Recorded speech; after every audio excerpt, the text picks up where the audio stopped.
wo die Natur im Sommer zum Wandern einlädt und Bergseen in der Sonne funkeln.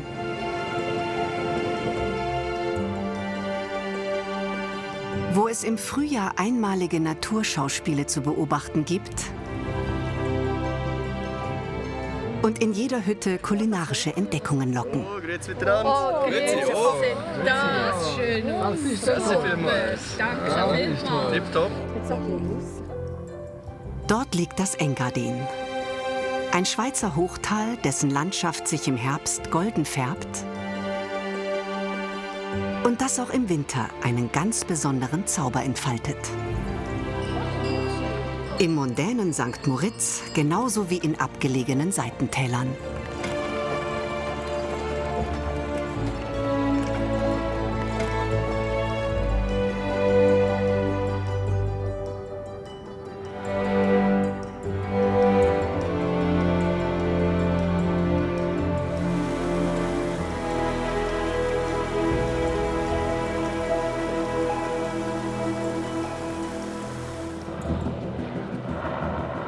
Wir begleiten einen Hubschrauberpiloten im Einsatz und retten eine Kuh auf Schweizer Art.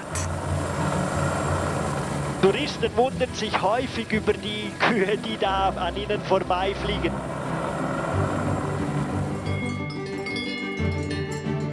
Wir blicken hinter die Kulissen einer traditionellen Almkäserei und treffen einen Metzger, der Engadiner Wildfleisch in kulinarische Kostbarkeiten verwandelt. Wenn wir schon ein edles Lebensmittel haben, dann muss es auch ein schönes Haus haben. Eine Holzbildhauerin zeigt ihre Kunst. Ich habe nur eine Chance, aber die nehme ich. No risk, no fun. Auf eine Berghütte lockt nicht nur der Ausblick, sondern auch die alpine Küche. Ist es eigentlich eine simple Küche, eine einfache Küche, aber dafür hoffen wir, dass sie gut ist. Und bei St. Moritz entsteht die weltweit einzige Natureisbobbahn von Hand. Das geht schon in die Arme. Da muss man schon eine gewisse Fitness haben und gesund sein, weil sonst steht man das nicht durch.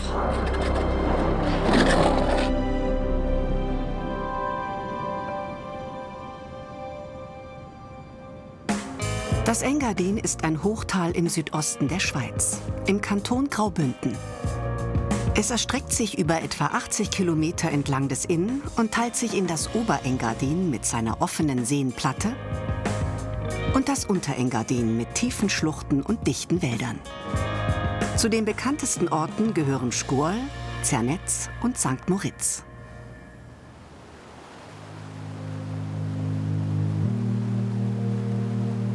Wenn im Engadin der Frühling kommt und die Lärchen in frischem Grün leuchten, zieht es die Holzbildhauerin Nora Engels in die Wälder ihrer Heimat. Der Frühling im Engadin ist immer sehr speziell, weil die Düfte rauskommen, es wird alles grün und der Schnee schmilzt und auch das Eis in den Bächen und in den Flüssen. Und dann hört man das Rauschen vom Wasser wieder, ganz schön.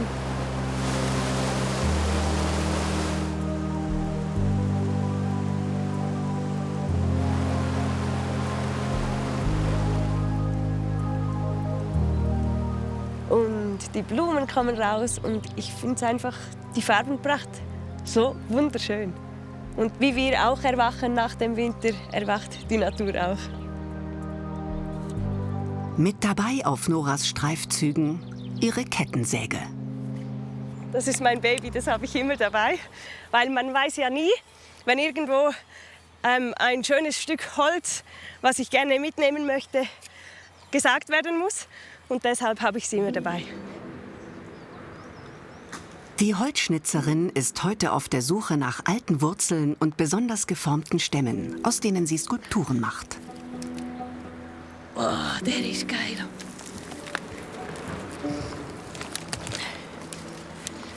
Da muss man nicht mehr viel machen. Wow, nur noch präsentieren. Das ist die Natur.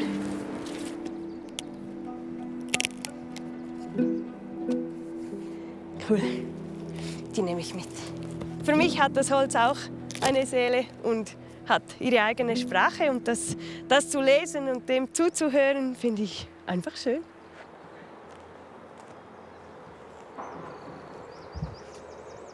Die steilen Hänge im Bergwald versprechen interessante Fundstücke. Während des Winters reißen Lawinen hier immer wieder Holz in die Tiefe, das erst mit der Schneeschmelze ans Licht kommt. Lärchen und Arven sind typische Engadiner Baumarten. Bis auf über 2000 Metern Höhe trotzen sie dem rauen Klima und können hunderte Jahre alt werden. Die schönen Sachen überlassen wir ja der Natur. Und ist auch viel schöner in der Natur. Aber ist wahnsinnig. Wieder die Struktur und die Farben. Mega schön.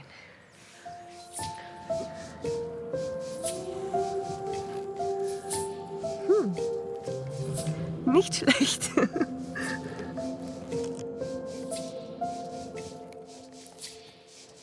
Nora ist gelernte Schreinerin.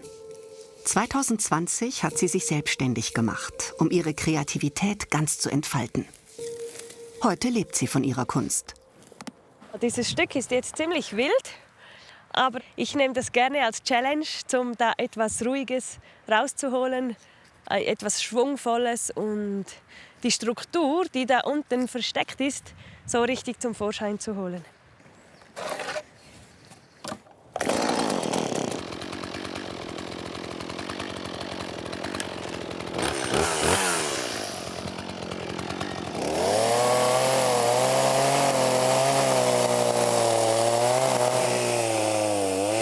Neben einem guten Auge braucht Nora eine ordentliche Portion Kraft. Irgendwo hängt es noch fest, aber das finde ich jetzt raus, wo.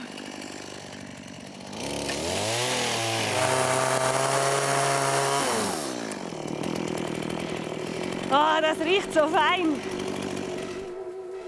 Das ist eine Arfe. Wow. So, jetzt fängt das Schleppen an. Das wiegt mindestens 150 Kilo.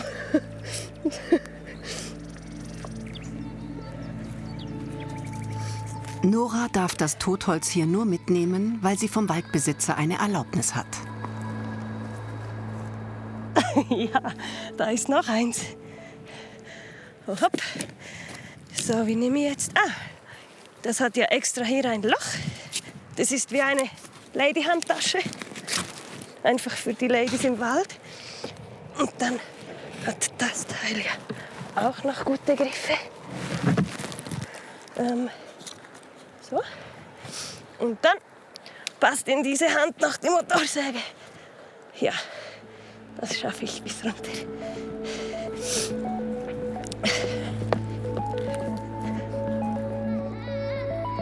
Von Kindesbeinen an lernen die Engadinerinnen und Engadiner, sich in ihrer Bergwelt zu bewegen.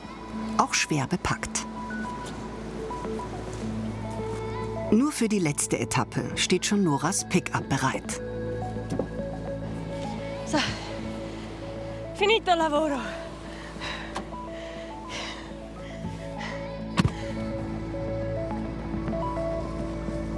Zur Bearbeitung bringt Nora die Beute in ihr Atelier. Es liegt im Oberengadiner Ort Samaden, knapp 10 Autominuten vom berühmten St. Moritz.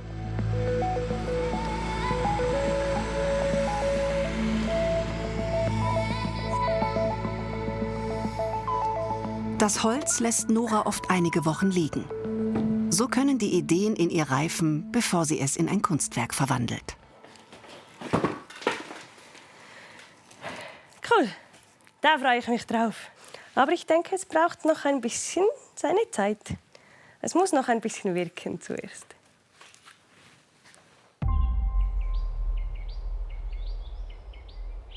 Eine spezielle Verbindung zur Engadiner Bergwelt hat auch Noras Bruder. Bastian Engels ist Hubschrauberpilot. Sein Flugplatz liegt im selben Ort wie Noras Atelier. Spannender Tag heute, schönes Wetter. Wir werden sehen, was der Tag bringt, weil es ist nie alles ganz genau geplant. Wir wissen morgens meistens nicht, was wir dann den ganzen Tag durch alles für Aufträge haben werden. Der kleine Engadiner Flughafen ist Drehkreuz für die Privatjets der High Society von St. Moritz. Während die vielleicht noch ausschläft, machen sich die Helipiloten startklar für ihre Einsätze, die volle Konzentration erfordern. Am Morgen schauen wir, dass wir den Pre-Flight-Check machen. Wir schauen, dass die Maschine in Ordnung ist.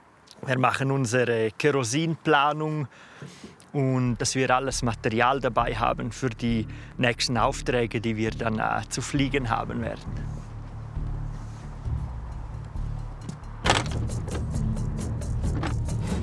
Anspannung gehört schon dazu, dass man alles dabei hat, dass alles am richtigen Ort ist.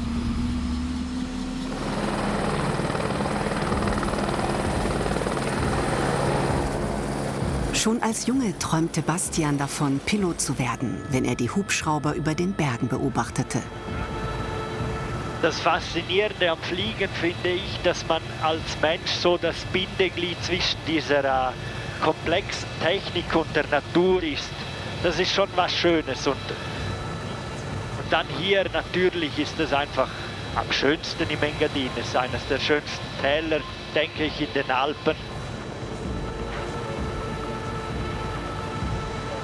Als Pilot genießt man definitiv die ganze Landschaft, die an einem vorbeizieht. Und das Schöne ist ja auch, dass es sich ständig ändert. Und es ist sehr herausfordernd, hier zu fliegen.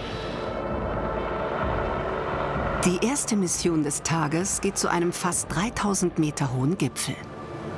Jetzt fliegen wir zur La Galp. Das ist ein Skigebiet hier in Engadin. Und da muss so eine Pyramide, die als Gipfelkreuz dient, ausgetauscht werden. Also die werden wir jetzt holen und dann runter ins Tal fliegen. Schau mal. Genau da beim Nebel. Ja, aber schau, ich glaube, es geht. Ich gehe in den Funk. Ja. Obstacle 3, Obstacle 2. Nebel, ja, ist der Todfeind des Piloten. Man muss die Situation prüfen, dass man sich nicht verleiten lässt auf Hauruck-Aktionen, auch wenn der Druck von außen manchmal groß ist. Links ist alles frei.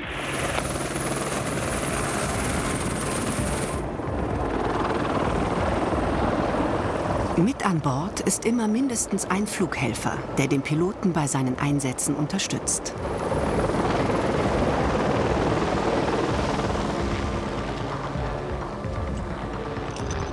Bastian wird den Hubschrauber nun auf einem nahegelegenen Hochplateau parken, um Sprit zu sparen. Sein Flughelfer Martin Äbli bereitet die Gipfelpyramide inzwischen für den Abtransport vor.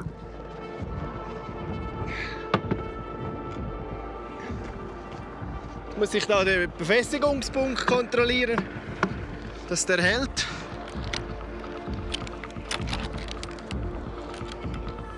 Soll ich noch warten? Da stehe ich gerade gut, oder soll ich gerade gehen? Kannst losfliegen. Ist alles frei. Nebel ist auch gut.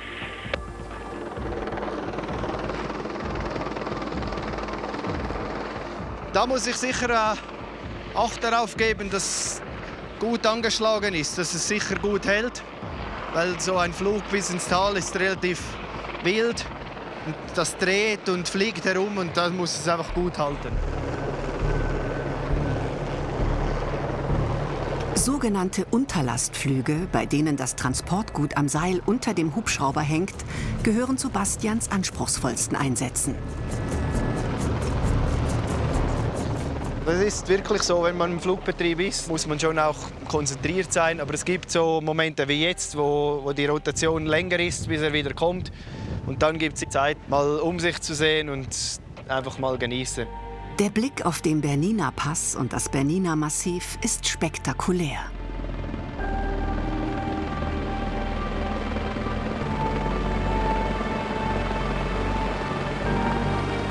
Bastian setzt die Pyramide auf dem nächstgelegenen Parkplatz ab.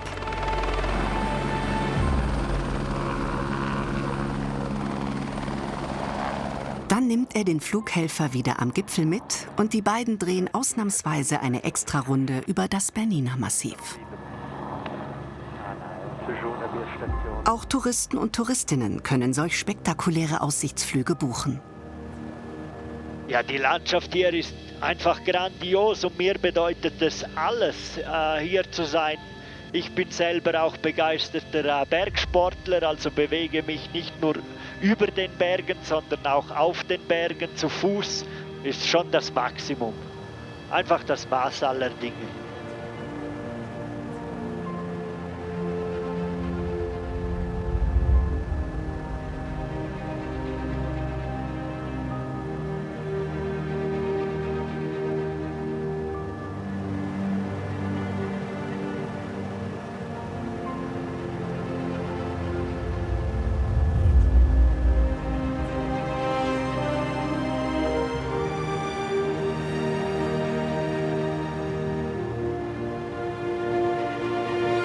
Über den Gipfel des Piz Palu geht es hinauf bis zum Piz Bernina, mit knapp über 4000 Metern der höchste Gipfel im Engadin.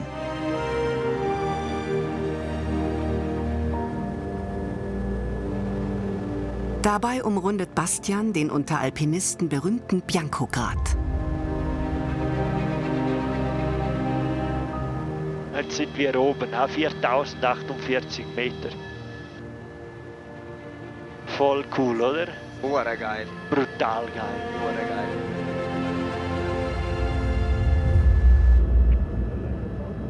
Und dann geht's auch schon weiter zum nächsten Einsatz. Wir haben einen Anruf bekommen, dass wir eine Kuh retten müssen jetzt gleich. Die ist festgesteckt im Matsch, im tiefen Schlamm und jetzt gehen wir die da befreien mit dem Hubschrauber.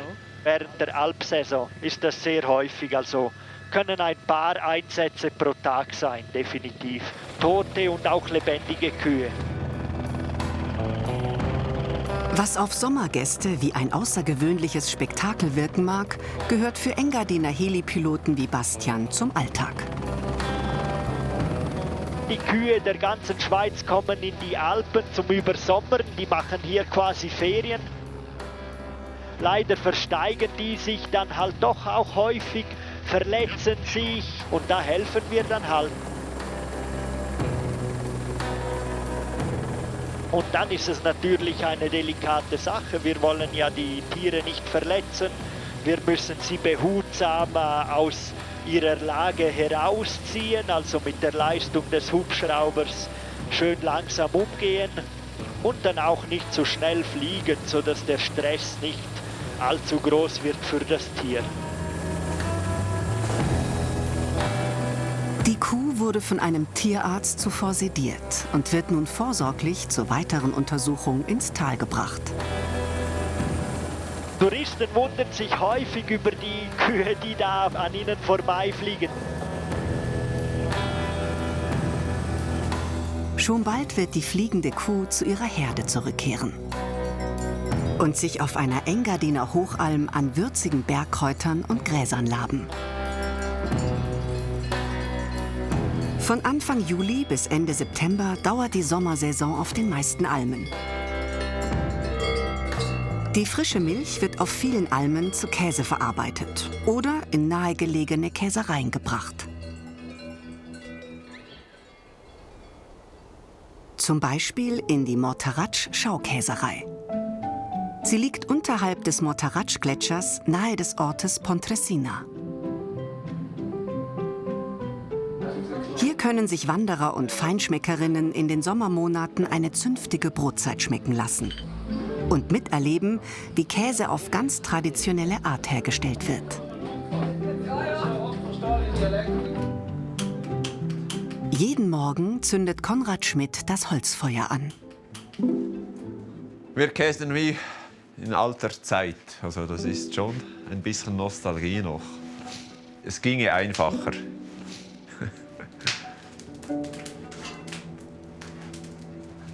Der Käser muss 240 Liter frische Milch von der Berniner Alp auf eine Temperatur von rund 40 Grad bringen und sie dabei stets in Bewegung halten.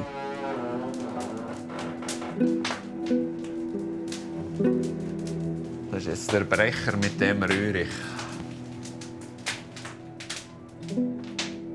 Für mich ist das Meditation. Also das Wenn mal die Masse in Schwung ist, geht das von selber. Und man muss schon konzentriert arbeiten. Fehler verzeiht das nicht. Man kann schlecht korrigieren. Also, man hat nur eine Chance. Heute hilft ihm eine Praktikantin aus Deutschland. Hallo. Kannst du bitte ein bisschen rühren? Ja, da? Okay. Einfach Temperatur 32 Grad. Sonja Fischer ist selbst im Nebenerwerb Bäuerin und extra ins Engadin gekommen, um sich in der Käserei fortzubilden. Ich finde es einfach eine tolle Sache, dass man hier noch so altes Handwerk so hautnah erlebt und auch hier über dem Feuer noch Käse zubereiten kann. Was anderes als in der Industrie. Ganze 2 Stunden wird die Milch erhitzt und per Hand gerührt. Ein echtes Entschleunigungsprogramm.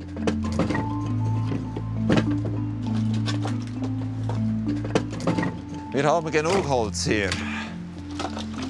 Konrad hat sein Handwerk von der Pike auf gelernt und dann viele Jahre in Großkäsereien gearbeitet. Nun zieht es ihn noch einmal zurück zu seinen Wurzeln. Ich bin ein Bauernsohn und ich weiß, woher die Milch kommt, weiß, was die Bauern für Arbeit haben und habe jetzt Käse gelernt als Junger. Habe dann noch die Meisterprüfung gemacht und habe eigentlich mein ganzes Leben lang immer gekäst. Ich werde jetzt dann bald pensioniert und dann irgendwie wird mir das in den ersten Jahren sicher fehlen. Bis dahin gibt Konrad sein Wissen über Käse gerne weiter. Die Sauberkeit ist das Wichtigste als Käser. Und dann musst du körperlich sicher robust sein. Und du musst gutes Auge haben, Gefühl für das Produkt. Ich schaue jetzt, ob das Korn oder der Bruch trocken genug ist, presse es zusammen. Dann, ja, das ist schon besser.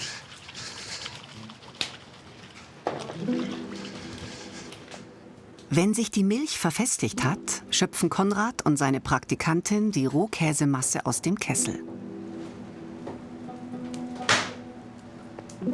Runter, runter, runter. Kannst du bis auf genau so. Und jetzt einfach bleiben, nichts machen. Ich sag's dann. Passiert nichts. Wir müssen darauf achten, dass der Käse unter dem Tuch ist. So, jetzt hast du wieder 2. Jetzt warte. Okay, 1, 2, 3. So, perfekt. So ein bisschen gummiartig, warm. Ja, eigentlich ein ganz gutes Gefühl. Das ist jetzt frischer Käse, also Gouda Cheese. Da könnt ihr jetzt probieren. Ricotta ist ein Nebenprodukt der Hartkäseherstellung. Aus dem Käsebruch formt Konrad später runde Laibe, den Gletschermutschli, einen halbharten Rohmilchkäse. Jetzt.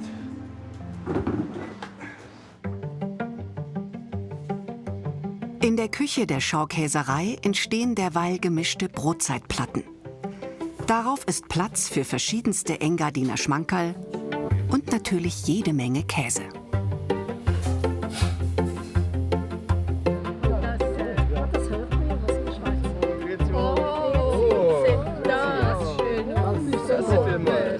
Und vorne haben wir den Ricotta, Molkenzieger aus Eigenproduktion. Gut miteinander? Super, merci vielmals. Während Gäste aus aller Welt sich auf der Sonnenterrasse stärken, zeigt Konrad seiner Praktikantin noch die Schatzkammer der Käserei. Einmal drehen, genau. Damit du Platz hast, nehme ich den ein bisschen. Die Käse werden so gerieben, damit sie eine Rinde bekommen, weil das sind Käse, die geschmiert werden und die reifen von außen nach innen. Die ersten 2 Wochen werden die täglich einmal gewendet und dann mit dem Salzwasser eingerieben. Keine leichte Arbeit. Doch für Konrad ist es jede Mühe wert. Die Leidenschaft, die wird dann schon geweckt, wenn man kurz vor der Konsumreife ist, ob es dann wirklich gelungen ist. Und dann man von anderen Leuten auch die Bestätigung bekommt oder die sagen, das sei gut. Das ist natürlich das Ein und Alles für einen Käse. Von der Käsemanufaktur im Pontresina sind es nur ca. 10 Autominuten bis zum Atelier der Holzschnitzerin Nora Engels im Dorf Samaden. Die Künstlerin hat ihre Inspirationspause genutzt und weiß nun genau, wie sie das Holz aus dem Bergwald weiter bearbeiten will.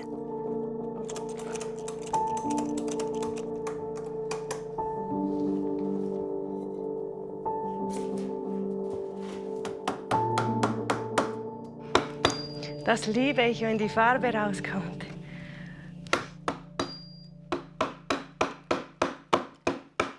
Die Farbe von der Arfe. Das riecht voll gut. Man hat das Gefühl, man ist wieder im Wald. Die Arve hat weiches Holz, das sich gut bearbeiten lässt. Ich denke dann immer, ich gebe dem Holz ein neues Leben und hole die innere Schönheit zum Vorschein.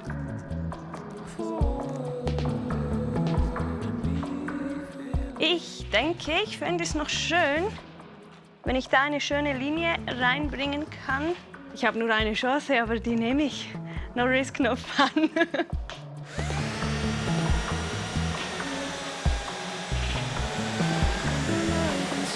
Die Suche nach Inspiration in der Natur führt seit Jahrhunderten immer wieder Dichter, Denker und Künstlerinnen aus aller Welt ins Engadin.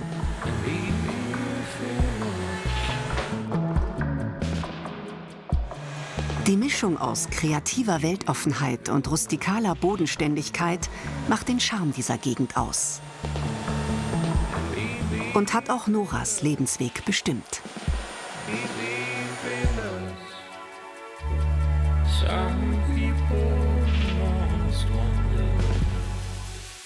Dieser Beruf war früher von Männern geprägt. Das ist aber schon lange nicht mehr so. In der Ausbildung waren hauptsächlich Frauen. Aber dass man dann wirklich sich selbstständig macht und nur von dem lebt, gibt es selten. Aber ich würde trotzdem sagen, immer mehr.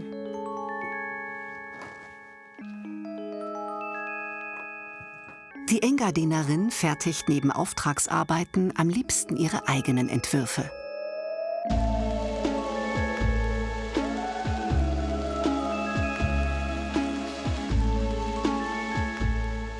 Das hier ist ein Engel, wie man sieht. Es dauert immer lange, bis ich zufrieden bin. Ich sehe nämlich immer etwas, was ich noch verbessern kann. Aber ich habe gelernt, perfekt gibt es nicht. Weil die Gesichter sind auch von uns nicht perfekt.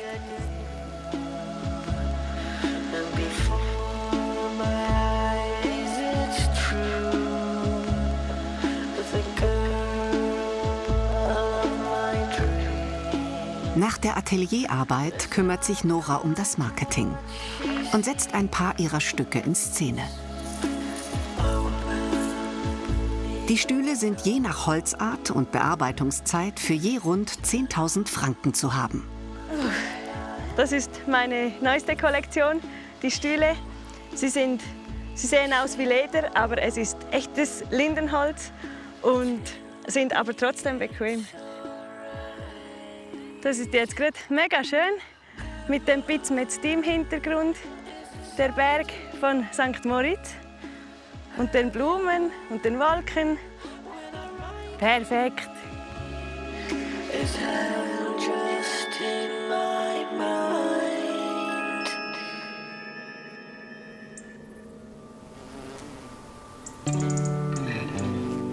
Es ist Hochsommer geworden. Am südwestlichen Ende des Engadins, hoch über dem Silsersee und dem Dorf Maloja, erblühen jetzt die Gärten des jungen Inn. Hier, auf fast 2700 Metern Höhe, entspringt der Fluss, der durch das ganze Engadin fließt und der dem Hochtal seinen Namen gegeben hat. En heißt der Inn auf Rätoromanisch. Kaum aus dem Gestein entsprungen, bildet er den hochalpinen Lunginsee. um sich dann über mehrere Wasserfälle hinab ins Tal zu stürzen.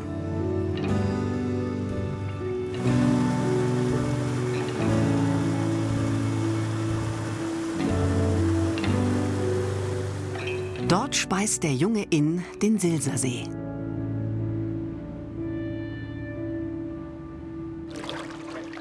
An dessen Nordostufer, unweit des Dorfes Sils, liegt das Ausflugsboot der Familie Gianni. Schwiegersohn Luca macht jeden Morgen das Schiff startklar. Es ist immer schön, den Morgen auf dem Boot zu beginnen. Man putzt so vor sich hin und die Sonne kommt langsam über die Berge. Als Seemann muss man sein Schiff in Schuss halten, bevor es auf den See rausgeht und das Naturschauspiel beginnt. Erst nachdem die letzten Passagiere eingestiegen sind, geht auch der Kapitän, Lucas Schwiegervater Franco Gianni, an Bord.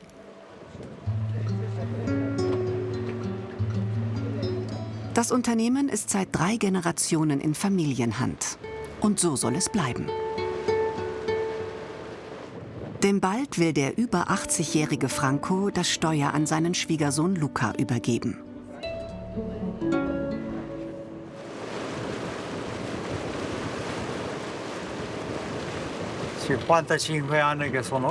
Ich bin seit 55 Jahren auf diesem See unterwegs.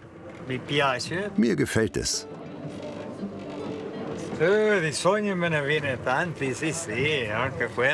Manchmal träume ich davon, etwas Außergewöhnliches zu machen.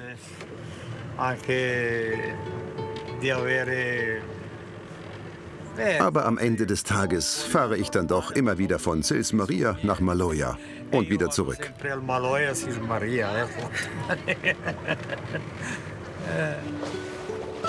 Touristen und Touristinnen genießen die Fahrt mit mediterranem Flair auf 1800 Metern Höhe. Aber auch viele Einheimische nutzen die Fähre. Die Kapitänstochter Francesca lebt heute die meiste Zeit mit ihrem Mann Luca in Bologna. Aber jeden Sommer zieht es sie für einige Monate zurück an den Silsersee.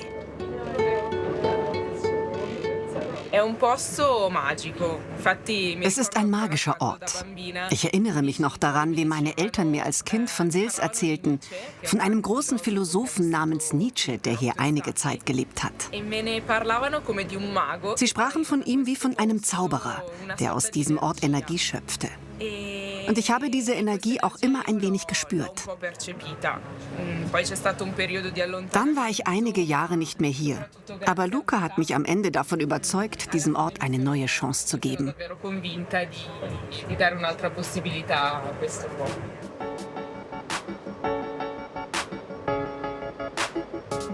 Im kommenden Sommer will Luca die Kapitänsprüfung ablegen.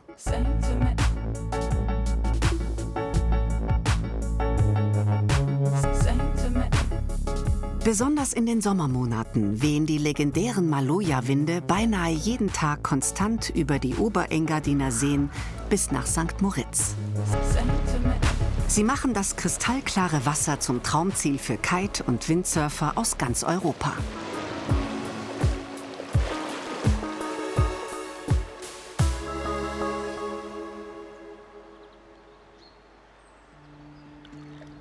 Sobald der Inn die Seenplatte talabwärts verlässt, gewinnt er an Kraft. Auf dem Weg ins Unterengadin gräbt sich der Fluss immer tiefer ins Tal hinein. Der Inn wechselt unterwegs die Farbe. Bergbäche tragen Partikel ein und lassen ihn mal blau, mal grün oder eher graubraun erscheinen. Menschen, die Wassersport und Natur genießen wollen, kommen an den weitgehend naturbelassenen Ufern des Inn voll auf ihre Kosten.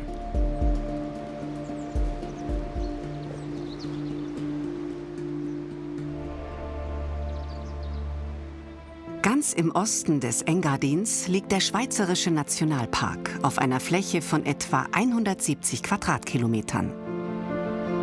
Der Ort Zernez im Unterengadin gilt als Tor zum Nationalpark, der bis an die italienische Grenze reicht. Kurz vor Sonnenaufgang beginnt für 2 Parkranger ein ereignisreicher Tag. der eine seltene Überraschung bereithalten wird.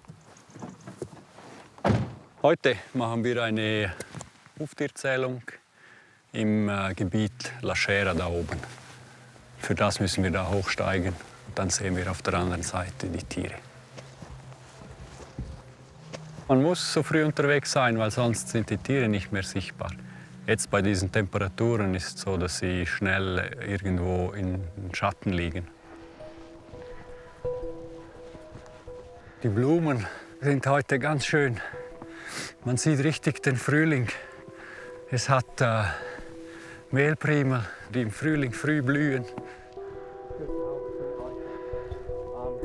Claudio Irninger und André Schuens kennen den Park seit vielen Jahren und wissen, wo die besten Beobachtungsposten für ihre heutige Wildtierzählung liegen.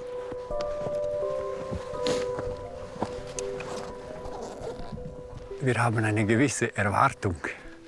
Vielleicht nicht anzahlmäßig, aber ich erwarte hier unten ein paar Kapitale Hirsche. Ja, ein paar kapitale Hirsche. Ist das Wort nicht gekommen. Ich erwarte hier unten ein paar kapitale Hirsche. Ich hoffe, wir sehen sie. Ja, es ist immer eine Überraschung, was man dann sieht auch. Es ist immer spannend, wie viele Tiere man beobachten kann.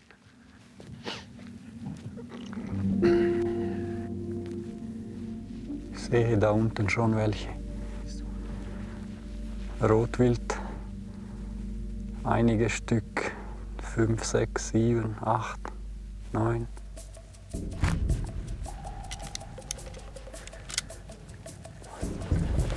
Die scheuen Hirsche befinden sich am Hang gegenüber, knapp 1 Kilometer entfernt.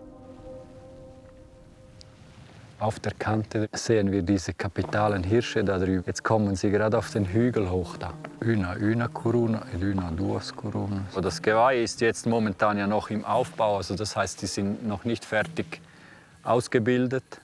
Bei diesen Hirschen schauen wir an, die Endenzahl, also die Krone, ist entscheidend. Einer mit einer Krone, 5 ohne Krone, ohne Krone, einer Krone und noch einer ohne Krone. Das sind alle. Okay. Anhand der Geweihe beurteilen die Ranger unter anderem das Alter der männlichen Tiere, die in der Schweiz auch Stiere genannt werden.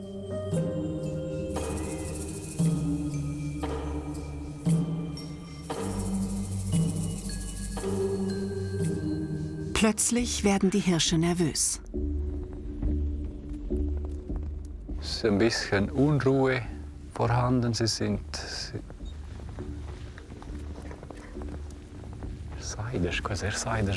Sie gehen mal links, mal rechts. Sie sind nicht so ruhig.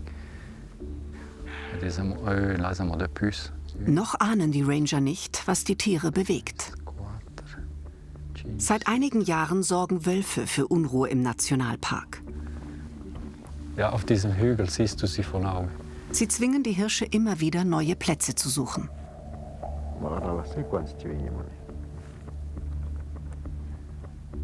Da kommt der Wolf. Der Wolf ist hinter den Hirschen her. Hinter den Hirschen ist der Wolf. Jetzt kommt er bei den weißen Felsen kommt er runter. Der Wolf ist hinter den Hirschen. Ich habe gesagt, wenn das so gehen, muss der Wolf kommen. Jetzt sind sie über die Kuppe weg. Der Wolf geht da auf der Kante hoch. Ja. Ja. Solch eine Beobachtung ist für die beiden Ranger etwas ganz Seltenes. Auch sie wissen nicht, was als nächstes passieren wird.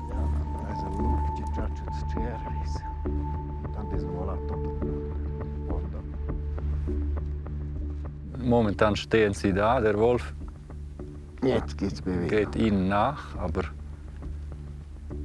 die Hirsche sind natürlich schneller.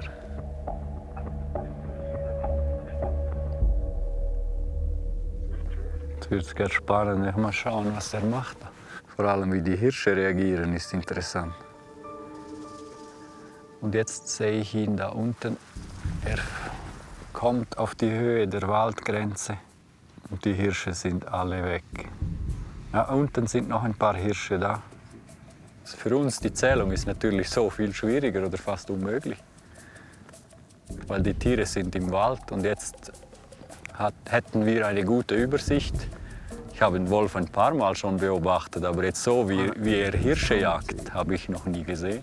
Man sieht, dass die Hirsche eigentlich den Wolf recht nahe herankommen lassen. Das waren wenige Meter und sie flüchten und sind einiges schneller als der Wolf, wenn ich das so jetzt anschaue. Ja?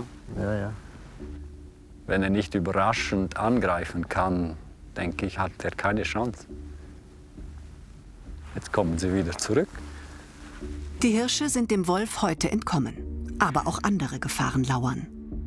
Es ist schon ein sehr streng geschütztes Gebiet und die Jäger, die wissen wirklich, dass das Gebiet tabu ist. Aber klar, hier sind wir auf am Grenzbereich und in diesem Grenzbereich im September, wenn die Jagdzeit ist, sind die Jäger natürlich schon aktiv. Die warten nur darauf, dass irgendein Hirsch auf die falsche Seite kommt.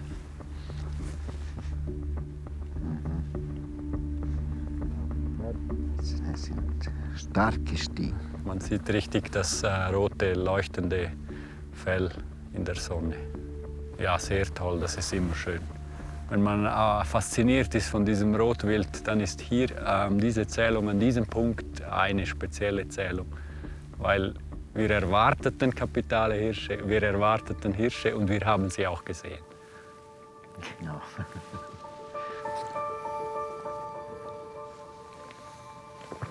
Nach dem Naturschauspiel und der abgebrochenen Zählung gibt es eine Brotzeit.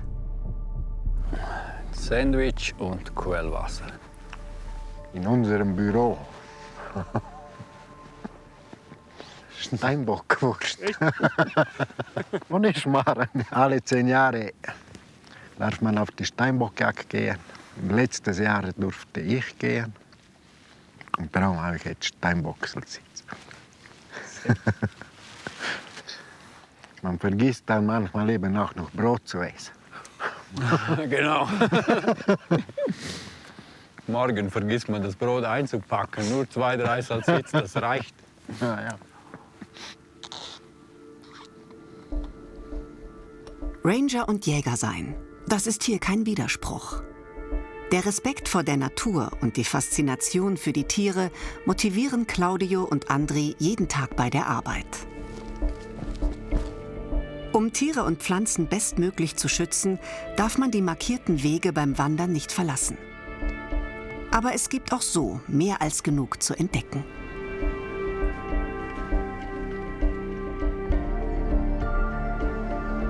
Jeden Sommer, am 1. August, bricht hoch über dem Oberengadin ein besonderer Morgen auf der Segantini-Hütte am Schafberg an. Es ist Nationalfeiertag und die Hüttenwirte Martina und Anselm Czarna genießen die Ruhe vor dem Sturm. Am Morgen ist es eben schon noch wichtig, der Schluck Kaffee. Weil es ist eine coole Stimmung. Man nimmt sich 5 Minuten Zeit, um herumzuschauen, runterzuschauen. Und es ist einfach nochmal ein anderes spezielles Licht. Wenn die Sonne aufgeht und die Schatten sind länger und die Ruhe ist einfach herrlich, ja. Anselm ist für das morgendliche Kuchenbacken zuständig. Heute rechnen die Hüttenwirte mit vielen Feiertagsgästen. Wenn denn das Wetter hält. Für den Nachmittag sind Gewitter vorhergesagt.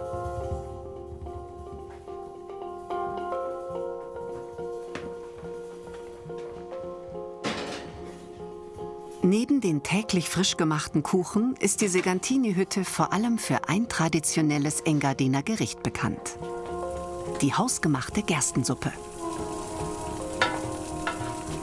Sie ist einfach und nahrhaft und muss rund 3 Stunden köcheln. Ja, ich mag es eigentlich noch ganz gerne in der Früh zum Kochen. Dann hast du so eine Ruhe und kannst für dich hinwursteln und freust dich eigentlich auf den Tag, vor allem weißt, es kommt ein schöner Tag. Du musst halt kurz Gas geben, aber weißt auch, für was du das machst.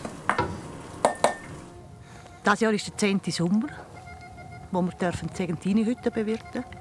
Uns gefällt es sehr hier oben. Man muss sich auch immer noch ein bisschen vertragen, wenn man so nah aufeinander hockt. Aber wir haben gemerkt, wir können das. Und es macht bis jetzt unheimlich viel Spass. Es ist eine kurze Saison, es sind 4,5 Monate intensiv. Vor allem hier, die Segantini-Hütte, es ist einfach ein mega, mega schöner Platz. Für mich ist es ein bisschen ein magischer Platz.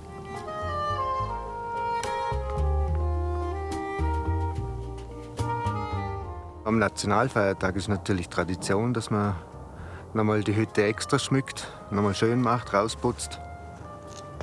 Und dafür hängen wir jetzt überall noch Schweizer Fähnchen auf.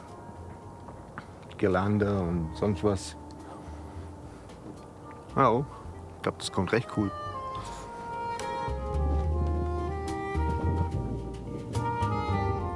Ja, viele fragen sich eigentlich, was die rote Kiste da ist. Aber mittlerweile gehört es auch zum Inventar. Und man sieht es vom Tal teilweise aus, dass es die rote Kiste gibt. Aber es ist halt einfach ganz banal unser WC.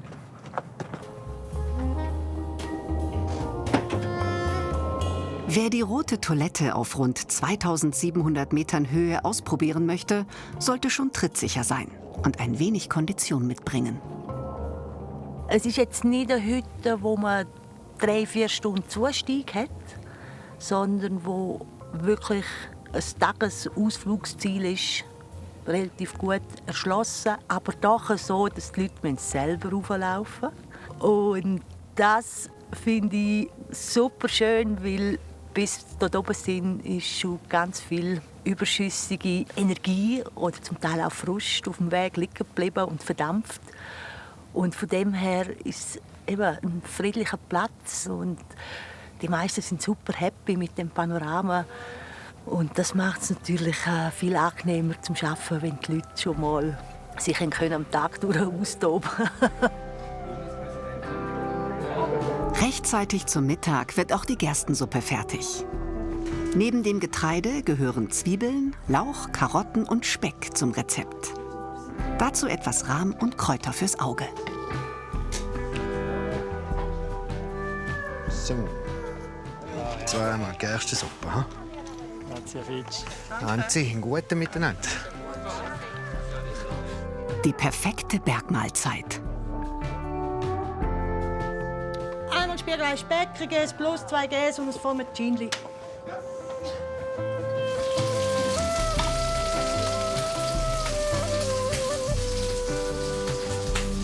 Zwischendurch wirft Anselm immer wieder einen bangen Blick auf den Wetterbericht. Heute Abend hat er etwas Besonderes vor. Wir haben ja heute eigentlich das Bergfeuer geplant, also das 1. Augustfeuer, das traditionell. Ich hoffe, dass das alles vorbeizieht, dass wir dann gemütlich an dem Feuer hocken. Und das ist wirklich echt die Planung, wie macht man es viel. Darum haben wir auch noch nicht aufgebaut. Wir machen das recht alle Minute. Die Höhenfeuer haben in der Schweiz eine lange Tradition. Heute machen sich viele Gäste schon mittags wieder auf den Heimweg. Gewitter liegen in der Luft. Wolken und Sonne wechseln im Minutentakt.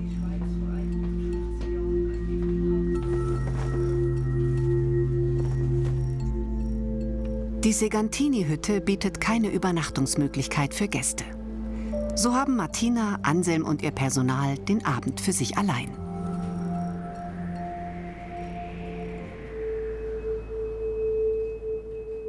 Ach, das romantische Hüttenleben. Ja, gibt natürlich beides. Hat beide Seiten. Durch den Tag, wenn es ein strenger Tag ist, ist es ein bisschen weniger romantisch. Aber ich denke, das hat so jede Arbeit an sich. Und zwischendurch kann das sehr romantisch sein. In der Früh um 5, halb 6 aufstehen, anfangen kochen, backen. Und dann bis um, je nachdem, 6, 7 noch abwaschen, bis alles vorbereiten für den nächsten Tag. Und dann kannst du dann schon mal Stunden noch draußen hocken und ein bisschen genießen. Aber dann magst du auch nichts anderes machen. Das ist... Aber wir haben uns immer noch lieb. Die meiste Zeit wenigstens.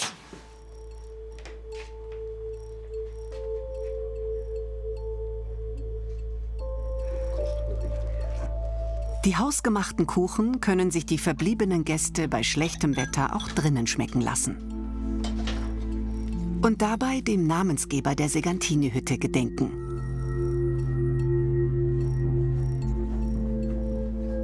Giovanni Segantini war ein berühmter Landschaftsmaler, der im Sommer 1899 in die einfache Behausung am Schafberg einzog.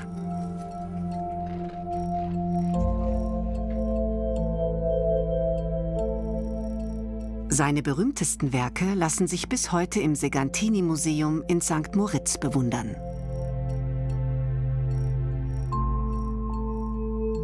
Der Maler hat Berglandschaften und das einst oft entbehrungsreiche Leben in den Alpen auf Leinwand gebracht. Doch das Schicksal meinte es nicht gut mit Giovanni Segantini. Er verstarb mit nur 41 Jahren an einer Bauchfellentzündung, kurz nachdem er auf die Hütte gezogen war. Die Faszination der wechselnden Lichtstimmungen über den Engadiner Gipfeln zieht Segantinis Nachmieter bis heute in ihren Bann. Hey, es ist unglaublich schön zum Dasitzen und auf die ganze Bernina-Gruppe zum Schauen. Hast du den Palü, Bella Vista, Zubo, das sind also die verschiedenen Täler. Das Secktal und das Morteratschtal mit dem Gletscher. Und das ist halt schon imposant. Es ist wirklich Festsaal der Alpen, wie sie auch gerne sagen. Am späten Nachmittag braut sich das gefürchtete Gewitter tatsächlich zusammen. Die elektrische Spannung in der Luft lässt sogar den Fahnenmast vibrieren.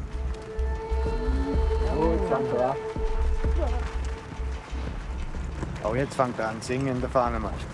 Das ist das Zeichen, dass das Gewitter eigentlich gerade da ist. Das ist eigentlich das Zeichen, ab in die Hütte.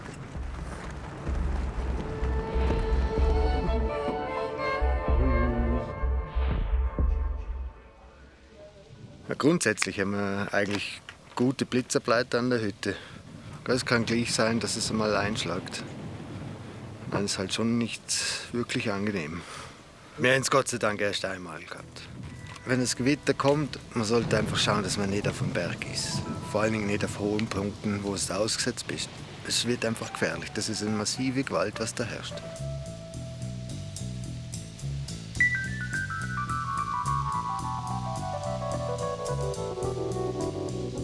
So schnell das Wetter aufzog, so schnell verzieht es sich wieder und hinterlässt einen Himmel, der geradezu reingewaschen aussieht.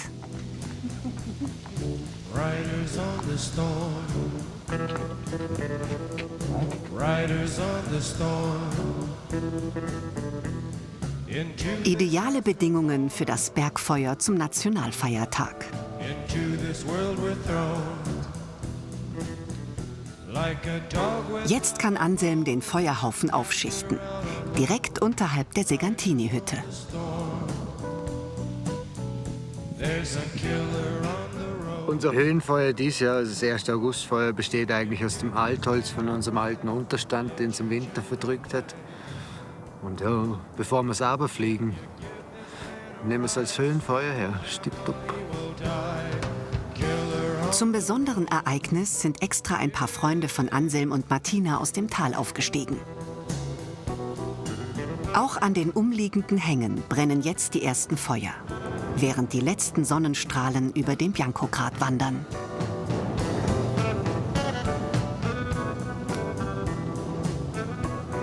Ein stimmungsvoller Ausklang für diesen außergewöhnlichen Tag mit seinen dramatischen Wetterwechseln. Ja, es ist schön, dass ihr alle kommt. Und während oben am Berg die Funken fliegen, funkeln unten im Tal die Lichter von St. Moritz.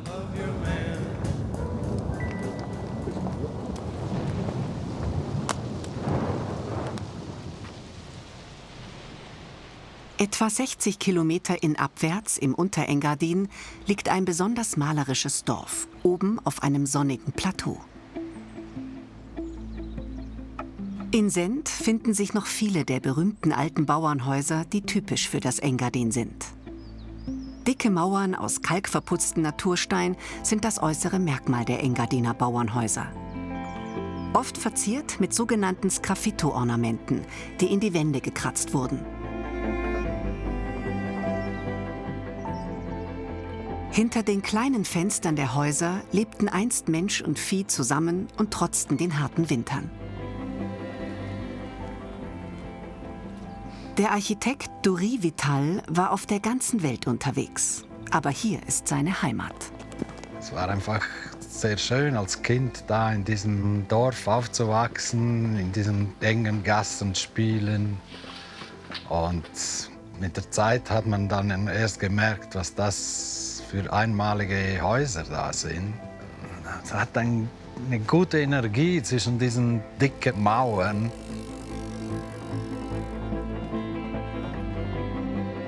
Meine Leidenschaft besteht darin, diese Häuser zu erhalten und zum Teil auch wieder zurück zur alten Architektur zu kommen.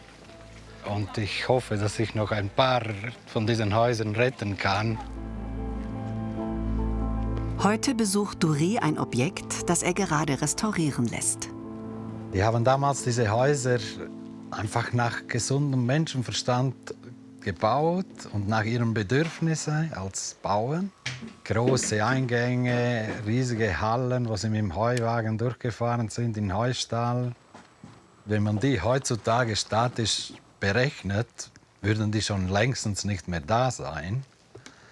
Aber die haben trotzdem ein paar Jahrhunderte überlebt. Im Erdgeschoss oder Souterrain befanden sich einst die Viehställe, aus denen die Wärme nach oben stieg.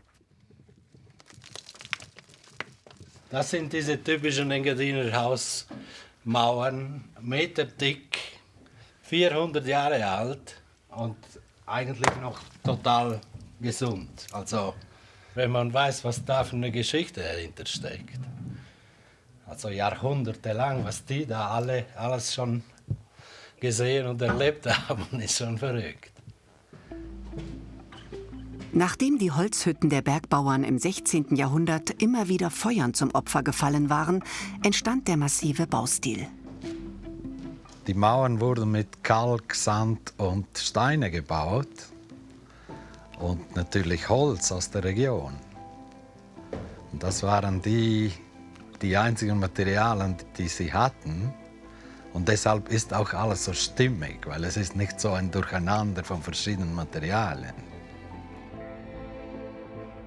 Ich kenne keine Bausünden aus dem 17. Jahrhundert. Bis Ende des Sommers will Dury das alte Haus mit Originalmaterialien restaurieren.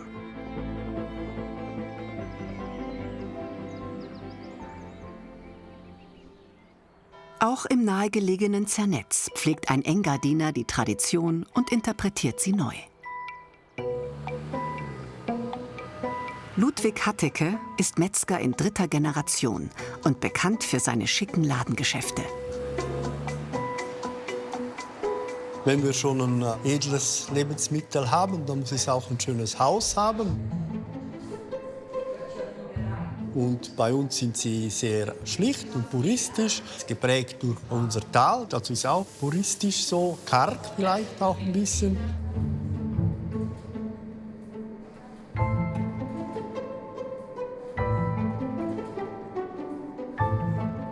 Diese Platten stammen aus dem Steinbruch und die Maserung des Fleisches geht rüber in die Maserung vom Stein.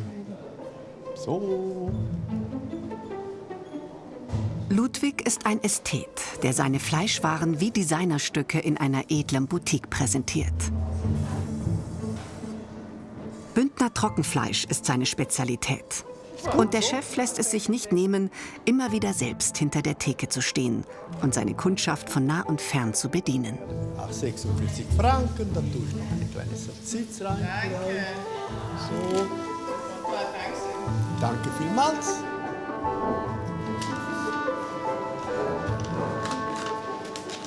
Muss auch schön gemacht werden.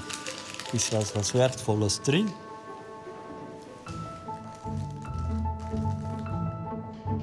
Die Fleischspezialitäten von Ludwig Hatteke stammen aus seiner Metzgerei in dem Unterengadiner Ort Schkuol am Inn.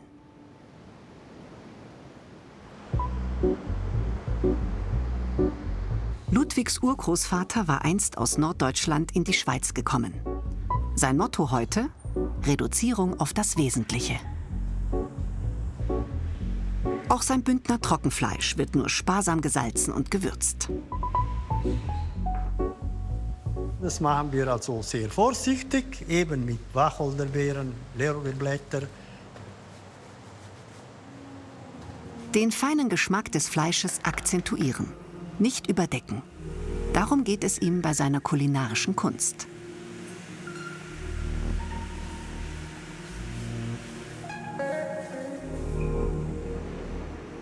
Die wahre Schatzkammer seiner Metzgerei ist der große Trockenraum im ersten Stock.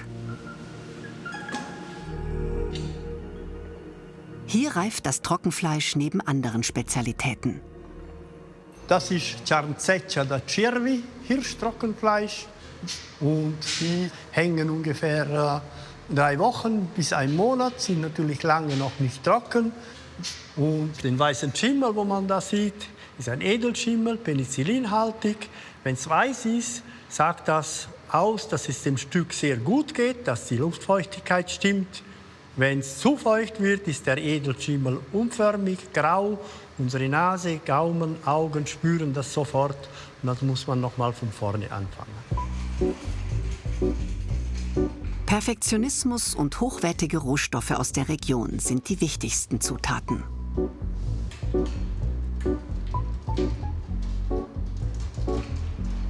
Neben Trockenfleisch reifen hier sogenannte Salsicewürste und Speckspezialitäten. Da hätten wir die Pancetta, unser rohes Speck. Das ist sehr gut geeignet zum auf dem Berg. Das ist eine heftige Nahrung. Das ist ungefähr 65% Fett und gibt halt sehr eine geschmackvolle Sache da. Im September beginnt im Engadin so etwas wie die 5. Jahreszeit, die Jagdsaison.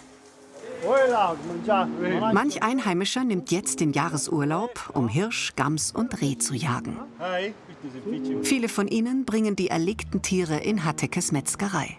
Wir haben sehr, sehr viel zu tun, weil da kommen jeden Tag mindestens 15 bis 60 Gämsen, Reh und Hirsche. Und die müssen wir natürlich verarbeiten. Und das ist eine extreme Situation für uns, aber wir schaffen es jedes Jahr. Im Engadin ist das Wildfleisch seit Jahrhunderten eine wichtige Nahrungsquelle. Seine Verarbeitung hat Tradition. Ich bin ja aufgewachsen in Zernetz, in der Metzgerei von meinem Vater. Und die Liebe und die Passion hatten wir immer für das Fleisch. Heute führt Ludwig nur noch selten selbst das Messer beim Zerwirken. Er mag das Handwerk, auch wenn er oft mit Vorurteilen zu kämpfen hatte. Ich muss ganz ehrlich sagen, dass ich lange Zeit immer versucht habe, nicht zu zeigen, also nicht zu sagen, dass ich vom Beruf Metzger bin. Also, es hat einen Touch von grob, von Macht, finde ich ein bisschen so. Und das finde ich dann schade, weil ich mache das gerne. Es ist eine sehr schöne Arbeit, finde ich. Das muss nicht grob sein und grob und männlich aussehen, damit man Fleisch verkaufen kann. Es geht ja um ganz was anderes. Es geht ja um sehr wertvolle Ernährung.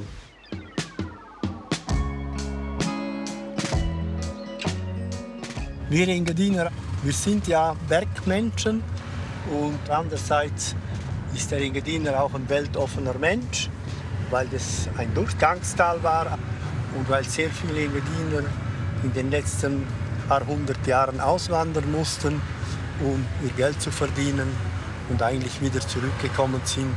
Und dies hat uns auch geprägt. Ludwig beliefert auch Restaurants in der Region, wie das Krusch Alba im Dorf Guarda. Buon Appetit zusammen.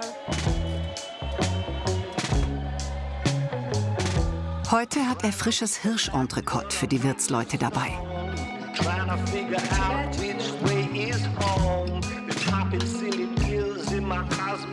Wildfleisch hat den ganzen Herbst und Winter über auf vielen Engadiner Speisekarten einen festen Platz. Auch Pilze gehören zu den regionalen Spezialitäten.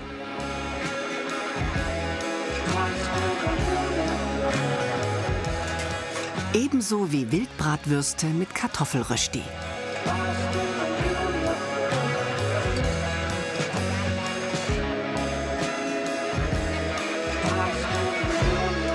Kriegst du Hirschbratwurst? Herzlichen Dank.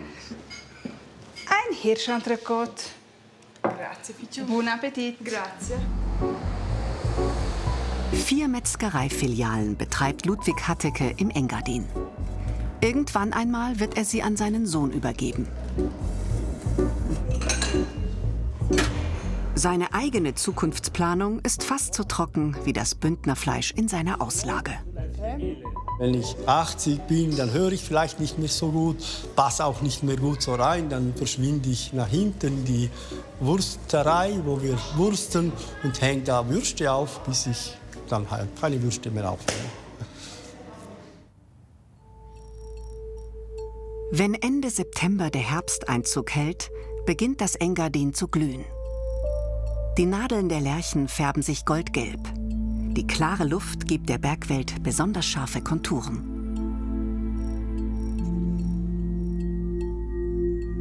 Über dem Tal thront ein fast 1000 Jahre altes Wahrzeichen des Unterengadin, die Burg Taraschp. Sie zählt zu den bedeutendsten mittelalterlichen Wehrbauten der Schweiz. In Sichtweite der Burg liegt das Örtchen Sent. Hier schmiegt sich der Skulpturenpark von Dury und seinem Bruder Not Vital an den Steilhang. Eine echte Spielwiese für Kunstinteressierte.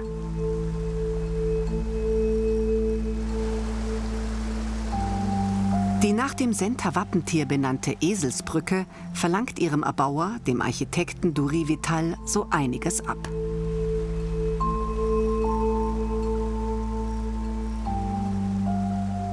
In der Mitte ist schon ziemlich verrückt. Man muss versuchen, so ruhig wie möglich zu bleiben. Die Stangen sind 6 Meter hoch. Und wenn man sich nur ein bisschen bewegt, fangen die an zu wackeln. Und die Seile sind relativ tief unten. Also es ist schon eine totale Konzentrationssache und sicher nicht jedermanns Sache. Also man ist jeweils froh, wenn man dann durch ist.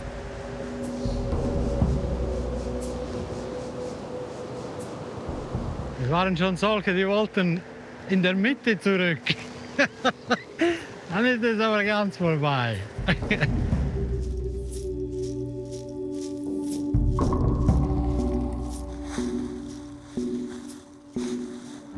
Das wohl spektakulärste Kunstwerk des Parks offenbart sich nur, wenn Dury es per Fernbedienung aktiviert. Das ist das versenkbare Haus. Das war auch so eine ganz verrückte Idee. Und zwar, die Idee kam, dass all diese kleinen Ferienhäuser, die oft leer stehen, dass man die irgendwie versenken müsste und nur rausfahren, wenn die Leute da sind. Also dieses Ding bauen ist noch eins in der Größe. Ich meine, wenn man ein ganzes Haus versenken müsste, wäre es natürlich eine wahnsinnige Technik, was man da brauchen würde.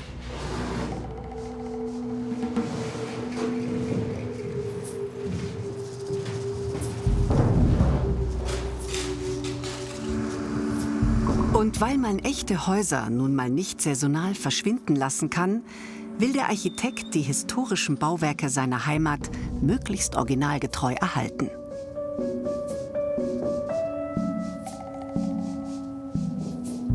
Oberhalb des Skulpturenparks, mitten in Sent, ist gerade sein jüngstes Restaurierungsprojekt fertig geworden. Im Innern des hunderte Jahre alten Engadiner Bauernhauses ergänzen sich nun die traditionellen Materialien mit moderner Innenausstattung.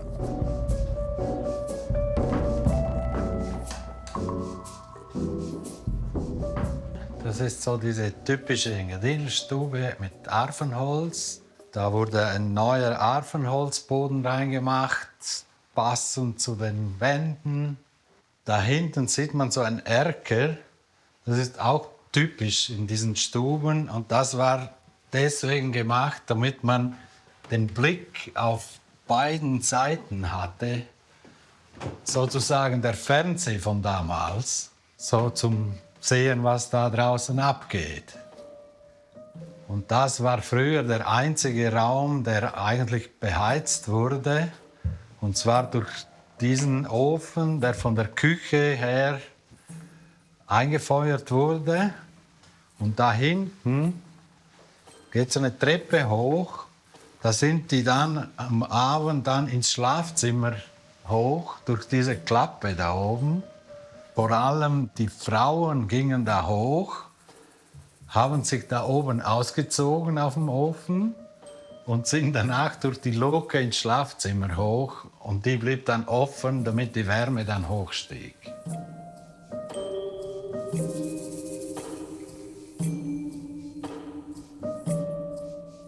Oben wurde einst geschlafen, darunter in der Stube gewohnt. Und im Souterrain lagen die Viehställe. Deren traditionelle Bodenbeläge hat Dury originalgetreu instand gesetzt. Ja, das ist jetzt dieser fertige Pflastersteinboden mit den Steinen aus dem Inn. Die sind nur in feinem Kies eingelassen, damit die Feuchtigkeit entweichen kann aus dem Boden und nicht in die Wände reingeht. Also man kann höchstens mit dem Besen ein bisschen wieder den Kies da wischen, aber Staubsaugen wäre da total fehl am Platz. Dann würden die Steine wieder rausfallen. Von Sent im Unterengadin geht es etwa 70 Kilometer innaufwärts zur berühmten Seenplatte des Oberengadins. An den Seeufern liegen Orte wie das beschauliche Sils und das mondäne St. Moritz.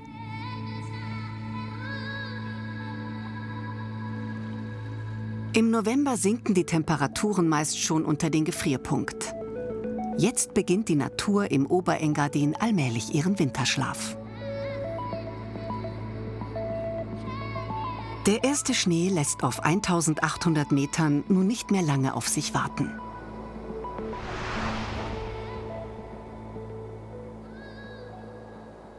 Jetzt entsteht bei St. Moritz jedes Jahr aufs Neue eine weltweit einzigartige Skulptur. 15 Männer formen aus Schnee, Eis und Wasser die Olympia-Bobbahn.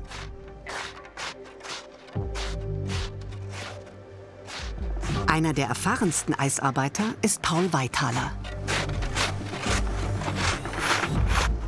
Ich bin jetzt, glaube ich, im 34. Winter dabei. Ja. Und es ist jedes Mal eine Freude, wieder herzukommen. Es ist halt anstrengend. Du brauchst ein gutes Augenmaß. Wie dann die ersten Pforten sind dann Korrekturen zu machen noch. Nur gut 3 Wochen bleibt Pauls Mannschaft, um das 1,7 Kilometer lange Eiskunstwerk zu vollenden. Rund um Weihnachten beginnt der Rennbetrieb. Die Bahnbauer stammen aus Südtirol und verbringen ihre Wintermonate hier. Ja, wir kommen großteils aus Natur und von den Nebendörfern. Und im Sommer, ich zum Beispiel bin Maurer. Und noch 1, 2 sind Maurer und ein paar sind Hirten. Die kommen hier nach Gaubin auf der Alm. Ein paar arbeiten bei der Forst. Ist alles dabei, bunt gemischt.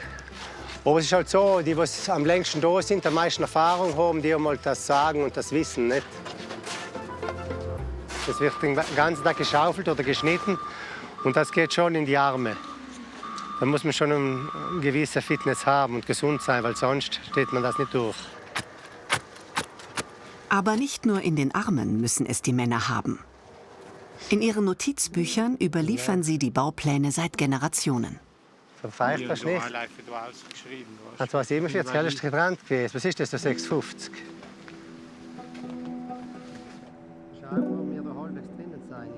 Bestimmte Bäume entlang der Strecke dienen als Orientierungspunkte für die exakten Kurvenradien.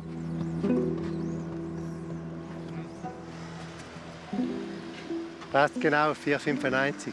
Gut.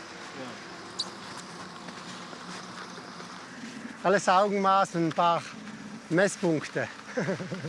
Und dieser Abschnitt hier, das ist eben mein Lieblingsabschnitt, weil ich den schon über 30 Jahre präpariere und pflege und hege.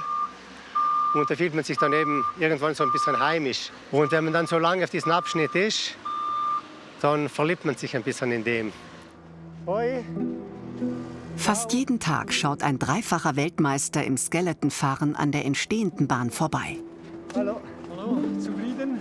Gregor Stähli ist heute Chef der Olympiabobbahn von St. Moritz.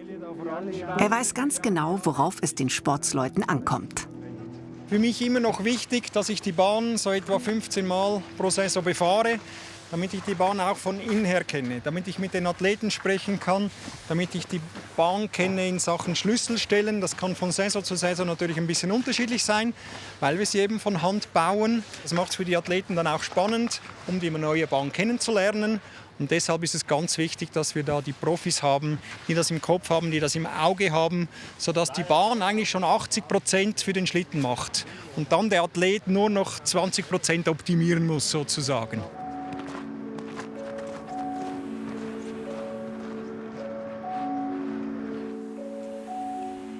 Die Winter im Oberengadin sind kalt. In St. Moritz klettert das Thermometer nur noch selten über Null. Ideale Bedingungen für die Bobbahn.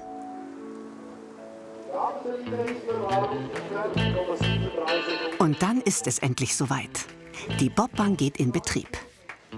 Profiteams aus aller Welt trainieren hier. Mehrmals pro Saison finden Weltcuprennen statt. Auch Hobbysportler und Sportlerinnen können auf der Natureisbahn ihre Grenzen austesten und das Flair von St. Moritz genießen.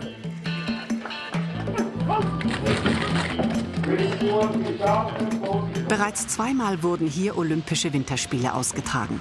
1928 und 1948. Für die Bobfahrer ist die Strecke aus Natureis bis heute ein Highlight der Saison. Es macht einfach Spaß mit 130, 140, den 1 Knall runter. Mit so einem guten Pilot, sensationell. Ja, also das Besondere ist eigentlich, dass die Bahn sehr, sehr ruhig ist im Vergleich zu allen anderen Bahnen auf der Welt. Weil es Natureis ist die ganze Fahrt viel ruhiger im Bob. Und was natürlich auch sehr schön ist, ist das Panorama im Allgemeinen. Also es ist natürlich viel schöner für mich als Pilot, wenn ich durch den Wald mal fahre, als wenn ich die ganze Zeit eigentlich in einen Eiskanal schaue und nichts Spezielles sehe.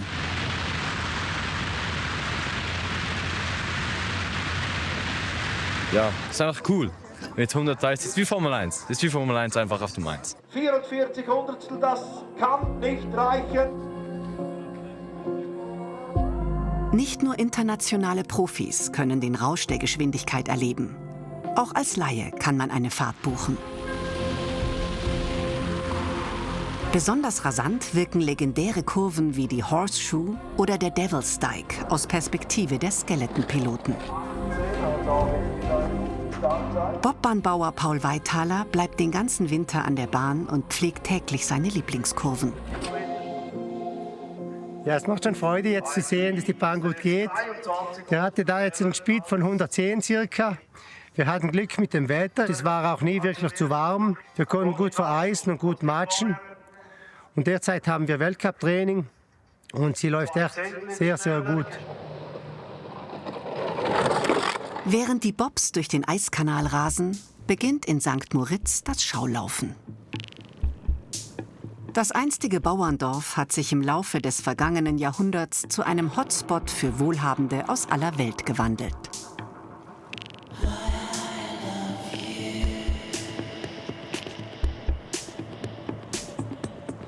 Après-Ski an der Champagnerbar und Luxusshopping zählen hier zum Wintersport. Legendäre 5-Sterne-Hotels wie das Badruz Palace locken den internationalen Jetset.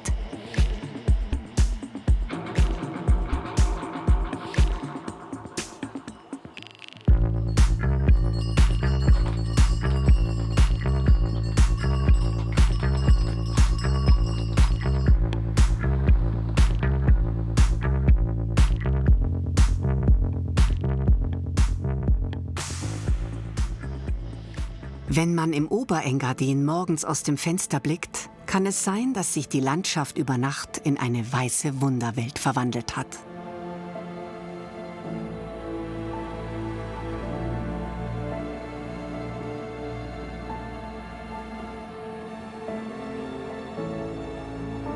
Die zugefrorenen Seen laden zum Langlauf oder Winterspaziergang ein.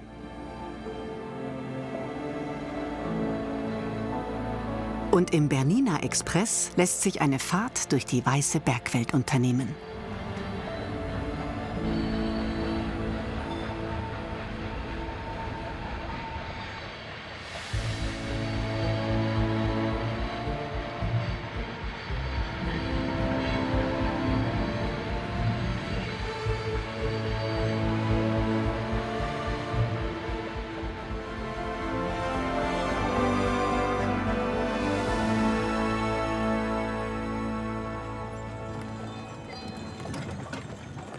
Wer sich mit ein paar Pferdestärken weniger zufrieden gibt, der nimmt die traditionelle Pferdekutsche, um die verschneiten Seitentäler zu entdecken. Mit der beliebten Omnibuskutsche von Pontresina wird die Fahrt zu einer Reise in entschleunigste Zeiten.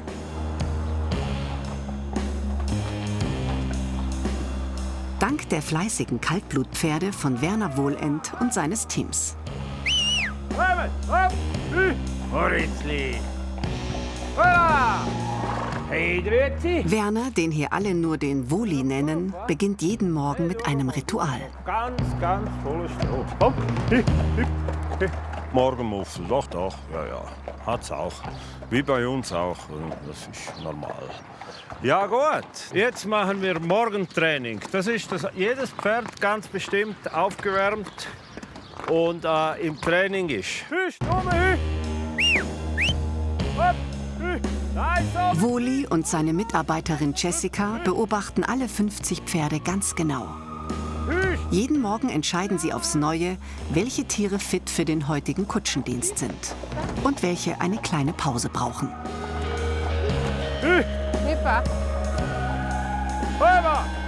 Jetzt kommt da die alte Truppe. Pensionierte. Die bekommen jetzt Pensionsgeld. In der Schweiz ist es jetzt der 13. Monatslohn. Bekommen die auch. So. Aufpassen! Ihr hört auch gut zu, ihr zwei Frauen. Ja. Nicht nur draußen. Woli behandelt seine Pferde wie geschätzte Mitarbeiter. Schon seit rund 35 Jahren arbeitet er täglich mit ihnen und kennt seine Tiere in- und auswendig.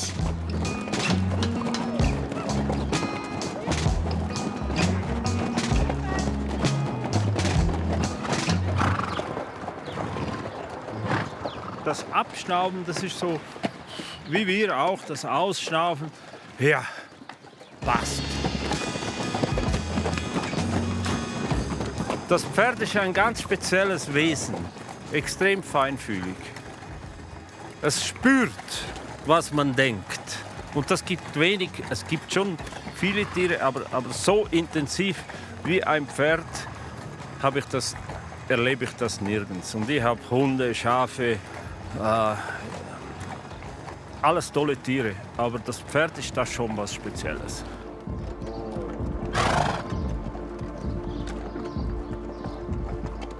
Nach dem Aufwärmtraining sind die Kaltblutpferde fast bereit für die erste Kutschfahrt des Tages. Pferde müssen auch dampfen, es wird auch geschwitzt. Viele Leute haben das Gefühl, oh, das Pferd schwitzt ja. Es muss so sein, wenn ein Pferd nach der Arbeit nicht schwitzt, dann ist es tot.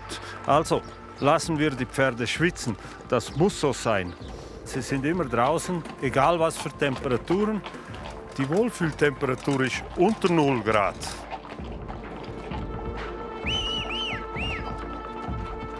Darum sind die Pferde auch in einem großen Freiluftstall mit viel Auslauf untergebracht. Nach einem Frühstückshappen bekommen sie noch eine extra Portion Wellness vom Chef. Die Pferde geben das dann auch während dem Fahren zurück. Wenn sie den Kutscher akzeptieren und respektieren, dann arbeiten sie auch dementsprechend. Das Kaltblut ist in der Beziehung viel überlegter, wenn man das so sagen darf. Man sieht es auch beim Einspannen, es weiß genau, was als nächstes folgt und stehen dann auch dementsprechend schon bereit und machen mit. Und das ist das Schöne. Ja, deshalb, ich habe einfach der Flair vom Kaltblut. Das ist jedem das Seine, aber das ist das meine. Jetzt übernimmt Jessica die Pferde. Sie ist Wohlis rechte Hand auf dem Hof. Bist du mal zurück? Also grundsätzlich achte ich darauf, dass es für das Pferd angenehm ist, wenn ich mit dem Geschirr komme, dass sie dann das gerne ansehen. Und steh. Und nicht sagen, oh nein, bleib weg mit dem Geschirr. Deswegen schaue ich wirklich, dass ich sanft hingehe, dass sie das auch wahrnehmen.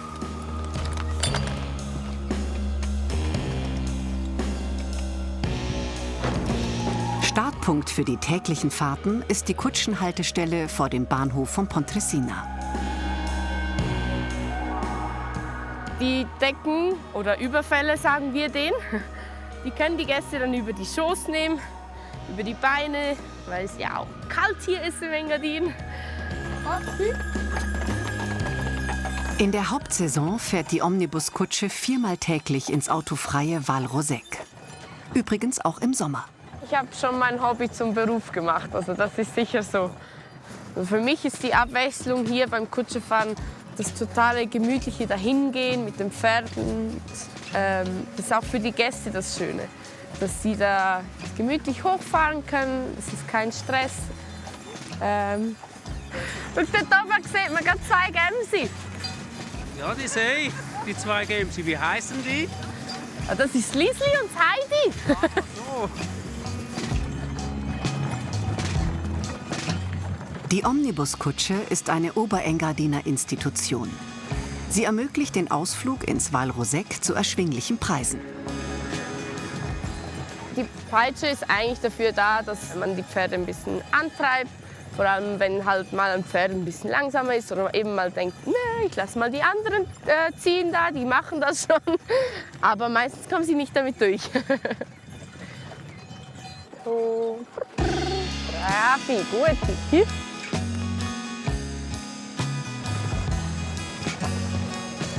Diese Wörter, die wir benutzen, sind wirklich eigentlich nur wenige und sind bestimmt. Das bekannteste ist nämlich Hü.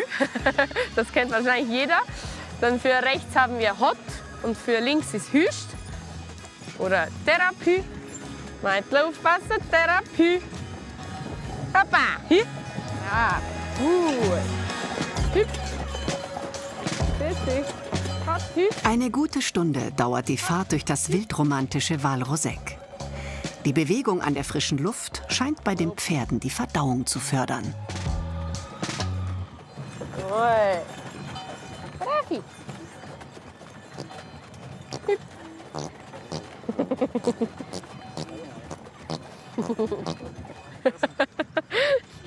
Wir sagen immer wieder, dass das unser Antrieb, unser Turbo ist.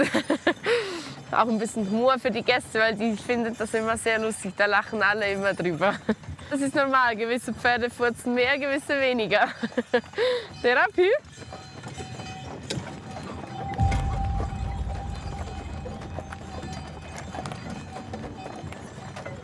Was mir im Val Roseg sehr gut gefällt, ist das Autoverbot.